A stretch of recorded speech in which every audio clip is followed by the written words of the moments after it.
नमस्कार शेतकरी मित्रांनो, अशा जर आपण कालवडी तयार केल्या तर आपल्याला पंजाब हरियाणाला जाण्याची गरज नाही। तुम्ही समोर बघू शकता, ही ब्लॅक अँड व्हाईट कलरची कालवड ही WWS मोटेल सिमेंटची आहे आणि ही ब्लॅक अँड व्हाईट कलरची कालवड ही बाहेरच्या आकाशदीप सिमेंटची आहे। या दोन्ही कालवडींना आपण NDDB चा डेन्मार्क 40432 मिडनाईट या बुलना आता प्रेग्नेंट केलेला आहे।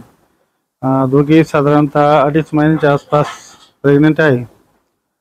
तर मित्रांनो, कालवड संगोपन करणं हे खूप महत्त्वाचं आहे, कारण ज्यावेळेस आपण पंजाब हरियाणाला गाई खरेदी करण्याकरता जातो तर त्या ठिकाणी तेथील वातावरण आणि आपल्या इथल्या वातावरणामध्ये खूप फरक पडतो।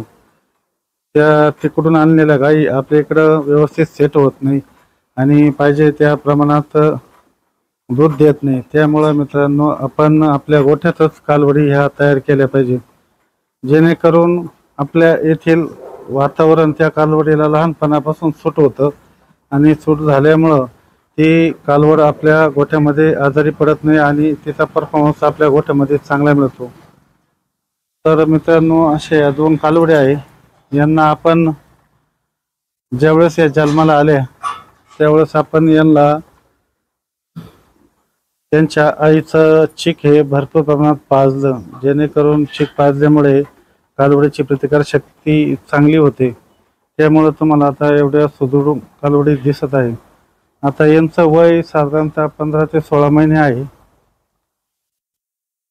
आपण पहिल्या जन्माला आल्यानंतर, कालवड जन्माला आल्यानंतर आपण तिला 7व्या दिवशी डिवर्मिंग करतो, त्यानंतर 1 महिन्यानं तिला डिवर्मिंग करतो।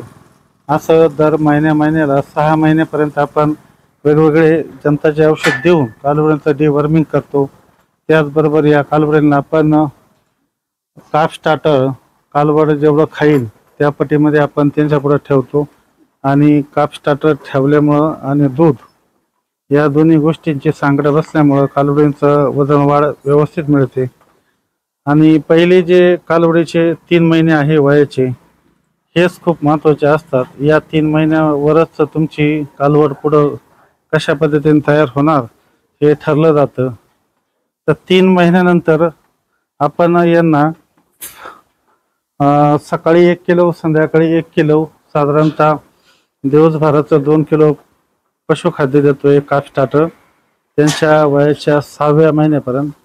आणि 6व्या महिन्यानंतर आपण यांना काप ग्रोवर म्हणून येतं, तर ते काप ग्रोवर देतो 12व्या महिन्यापर्यंत। काप ग्रोवरमुळं त्यांच्या पिशवीची वाढ, त्यांची अदर डेव्हलपमेंट व्यवस्थित होते। साधारणतः 9 ते 10 महिन्यानंतर या कालवडी हिटवर आल्या, तर आपण आता या कालवडींचं वय 14 महिने पूर्ण झालं तेवढंच आपण यांना प्रेग्नेंट केले। तर वय जरी लवकर कालवडी हिटवर आल्या तरी आपण 350 पावणे 400 किलो वजन झाल्यानंतर आणि वय 14 महिने झाल्यानंतरच आपण त्यांना भरवले आहे त्या। तर मित्रांनो, ह्या 2 कालवडी आहे। त्यानंतर आता ही जी समोर आहे ही आहे डेन्मार्क 50,061 सिमेंटची कालवड। आता या कालवडीचं वय साधारणतः 4 महिने झालेले आहे। तुम्ही बघू शकता कशा प्रकारे कालवड ही आहे, तिची फेस क्वालिटी बघा, तिचं स्ट्रक्चर बघा, अतिशय सुंदर असं आलेलं आहे। तर मित्रांनो, आणखी एक कालवड दाखवतो, ही आहे बघा बायप आकाशदीप सिमेंटची। आता या कालवडीचं वय साधारणतः 8 महिने वय झालेले आहे। आता हिची सुद्धा तुम्ही वाढ बघू शकता। या कालवडीला आपण आता सकाळी 1 किलो आणि संध्याकाळी 1 किलो असं 2 नंबरचं खाद्य आपण देतोय, हिंदुस्थान कंपनीचं ग्रोवर खाद्य। त्यानंतर शेजारी आहे एक बघा, ही सुद्धा एक 50,061 सिमेंटची आहे, NDDB चा 50,061 सिमेंट। तर तुम्ही बघू शकता कशा प्रकारे तिची वाढ झालेली आहे आणि कशा प्रकारे आहे ती। त्याचबरोबर आणखी एक आपल्या गोठ्यात मित्रांनो आकाशदीप सिमेंटची कालवड आहे, बघू शकता तुम्ही कशा पद्धतीने वाढ झालेली आहे। तर या सगळ्या कालवडींना मित्रांनो आपण सकाळी 1 किलो आणि संध्याकाळी 1 किलो असे 2 किलो खाद्य आणि पोटभर चारा आणि मुक्त संचारामध्ये त्या मोकळ्या राहतात। आता चारा खाण्यासाठी आपण त्या गवणीला बांधलेले आहे। चारा पशुखाद्य खाल्ल्यानंतर आपण त्यांना मुक्त संचार गोठ्यामध्ये सोडून देतो। तुम्ही बघू शकता अशा पद्धतीनं आपल्या महर्षी डेअरी फार्म मध्ये कालवडीचं संगोपन केलं जातं। मित्रांनो, अजून एक महत्त्वाचं म्हणजे आपण गोठ्यामध्ये एक खिलार सुद्धा पाळलेली आहे। आपण ज्या एचएफ गायांचं ब्रीडिंग करतो त्याचबरोबर आपण खिलारचं सुद्धा ब्रीडिंग करतो, कारण आपल्या हा देशी जनावरांचं ब्रीडिंग करणं सुद्धा तेवढंच गरजेचं आहे। कारण आपल्या गायी आहेत त्या, आणि आपल्या गायीचं काम करणं हे आपलं प्रथम कर्तव्य आहे।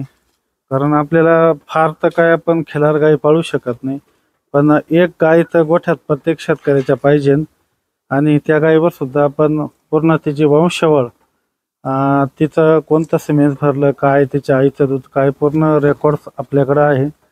तर आपण कालवडींबरोबरीनंच या खिलार गाईचं कालवडीचं सुद्धा आपण संगोपन त्याच पद्धतीने जातो। या कालवडीला सुद्धा आपण सकाळी 1 किलो संध्याकाळी 1 किलो असं दिवसभराचं 2 किलो पशुखाद्य देतो। तर आणखी कालवडी मित्रांनो मी तुम्हाला दाखवतो। बघा, एक कालवड दाखवायची राहिली तुम्हाला। आपल्याकडे मित्रांनो एक 30% गोठ्यात जर्सी कालवड पाहिजे, गाई पाहिजे, म्हणून आपण एक आपल्या क्रॉसब्रीड गाईला बायफचा जर्सी बुल लावला होता। तर त्याचा आपल्याकडं बायफचा जायद म्हणून बुल होता, त्याला ही आपल्याला कालवड झालेली। बघा, आता ही जर्सी ब्रीड आहे, तर ही आता प्रेग्नेंट आहे 2.5 महिन्याची। हिला आपण एबीएसचा बिग शॉट सेक्सेड स्ट्रॉ आपण हिला भरवलेला आहे, ही पण कन्फर्म झाल्यासारखीच आहे। तर अशा पद्धतीने आपण एचएफ प्लस खिलार प्लस जर्सी असं तिन्ही ब्रीडचा आपण संगम करतो गोठ्यामध्ये। तर माझ्याकडे आणखी एक छोट्या 2 कालवडी, त्यांची पण मी तुम्हाला माहिती देतो। ही बघा मित्रांनो, समोर जी कालवड दिसते तुम्हाला, ही कालवड आहे बायफचा आम्रपाल बुलची ही कालवड आहे। हिचं वय साधारणतः 1 महिना आहे। आता सध्या ही कालवड सकाळी 3 लिटर आणि संध्याकाळी 3 लिटर असं दिवसभरातलं 6 लिटर दूध पिते। अजून काय ती काप स्टार्टर खात नाही, अजून 1-1.5 महिन्याची झाल्यानंतर ती काप स्टार्टर खायला सुरुवात करेल। आता हिचे दंताचे 2 डोस पूर्ण झालेले।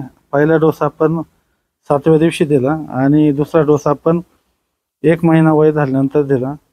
तर आता ती 2 टाइम दूध पिते। तर दुसरी एक कालवड आहे बघा मित्रांनो, ही पण NDDB डेन्मार्क 50,061 या सिमेंटची कालवड आहे। ही कालवड आता साधारणतः आपण 15 दिवसाची कालवड आहे। तर इथं सुद्धा तुम्ही बघू शकता कशा प्रकारे अतिशय गोंडस कालवड जन्माला आलेले आहे बघा मित्रांनो। तर अशा पद्धतीने आपण ब्रीडिंगवरती काम करून आपल्याला कुठेही पंजाब हरियाणाला जायची गरज नाही।